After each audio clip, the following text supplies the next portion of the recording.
Greetings, friends. Today, Salutations mes amis. Aujourd'hui, nous poursuivons notre voyage à travers le merveilleux livre « Heureux ceux qui » d'Ellen White. Si vous n'avez pas encore une copie de ce merveilleux livre, je vous invite à le télécharger sur le site indiqué à l'écran. Nous avons fini de passer en revue les merveilleuses bénédictions connues sous le nom de béatitudes, et nous allons maintenant nous intéresser au chapitre intitulé « La spiritualité de la loi ». Nous considérons parfois la spiritualité et la loi comme deux choses distinctes, mais ce chapitre montre comment les deux s'accordent parfaitement. La loi, en effet, est une transcription des caractéristiques de Dieu, nous indiquant ce qu'est la vraie spiritualité. Le caractère de Dieu lui-même en est la base. Nous lisons « La loi du Sinaï était l'énoncé du principe de l'amour. Elle révélait à la terre la loi du ciel. Elle fut confiée à un médiateur dont la divine puissance amènerait les hommes à aimer ses exigences. »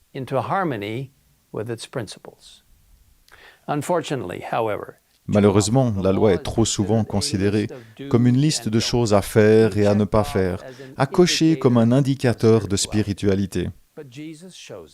Mais Jésus nous montre que la spiritualité est bien plus profonde que le simple fait d'essayer de respecter la loi à la lettre. Dans Matthieu 5, au versets 19 et 20, Jésus a dit « Celui donc qui violera l'un de ces plus petits commandements et qui enseignera aux hommes à faire de même, sera appelé le plus petit dans le royaume des cieux. Mais celui qui les mettra en pratique et les enseignera aux autres, celui-là sera appelé grand dans le royaume des cieux. En effet, je vous le dis, si votre justice ne dépasse pas celle des spécialistes de la loi et des pharisiens, vous n'entrerez pas dans le royaume des cieux. » Ici, Jésus souligne que la loi va bien au-delà des simples apparences extérieures. Citant le sixième commandement, « Tu ne commettras pas de meurtre », il explique que le fait de nourrir de la haine et de la colère dans son cœur est aussi grave que l'acte lui-même. Et en ce qui concerne le septième commandement, « Tu ne commettras pas d'adultère », Jésus a dit « Tout homme qui regarde une femme pour la convoiter a déjà commis un adultère avec elle dans son cœur. » Il a ensuite expliqué à ses auditeurs ce que signifie le respect des commandements de Dieu, les exhortant à se réconcilier avec son frère, à tendre l'autre joue lorsque d'autres nous maltraitent, et à faire le deuxième kilomètre, même pour ceux qui, selon nous, ne le méritent pas.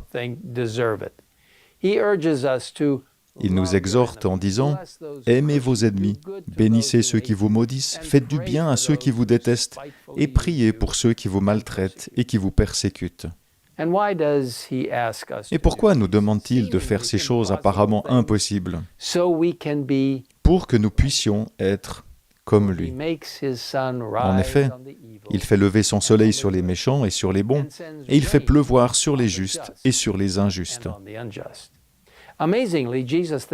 Et puis, étonnamment, Jésus déclare « Soyez donc parfaits comme votre Père céleste est parfait. » Comment cela est-il possible? Par nos propres efforts, c'est absolument impossible. Mais Dieu soit loué, Jésus a déclaré « À Dieu, tout est possible. »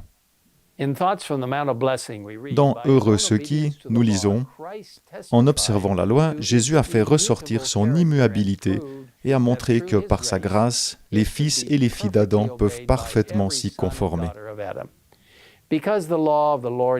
La loi de l'Éternel étant parfaite, et par conséquent immuable, les pécheurs ne peuvent par leur seule force satisfaire à ses exigences. C'est pour cela même que le Fils de Dieu a dû venir ici-bas. Sa mission était de rendre les hommes participants de la nature divine et de rétablir l'harmonie rompue entre eux et les principes de la loi du ciel. Ainsi, lorsque nous remettons nos cœurs à Jésus, il accomplit en nous une œuvre extraordinaire, nous transformant pour que nous puissions réellement participer à sa nature divine, nous aidant à lui ressembler de plus en plus chaque jour. Chers amis, voulez-vous ressembler davantage à Jésus? Voulez-vous que sa loi soit écrite dans votre cœur? C'est ce qu'il nous offre, à vous et à moi, aujourd'hui même.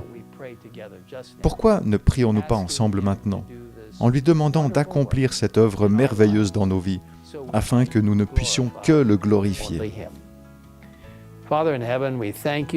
Père Céleste, nous te remercions, parce que par la puissance de Jésus, sa justice qui est fidèle, sa justice qui sauve, nous pouvons effectivement vivre de plus en plus comme Jésus. Nous sommes si reconnaissants pour le plan du salut. Nous sommes si reconnaissants pour la justice du Christ qui nous est imputée et transmise. Alors Seigneur, nous te demandons maintenant de changer nos vies, de nous donner un cœur pur, de nous donner un cœur en accord avec toi. Merci de nous entendre dans cette prière. Nous te le demandons au nom de Jésus. Amen. In Jesus' name we ask it. Amen.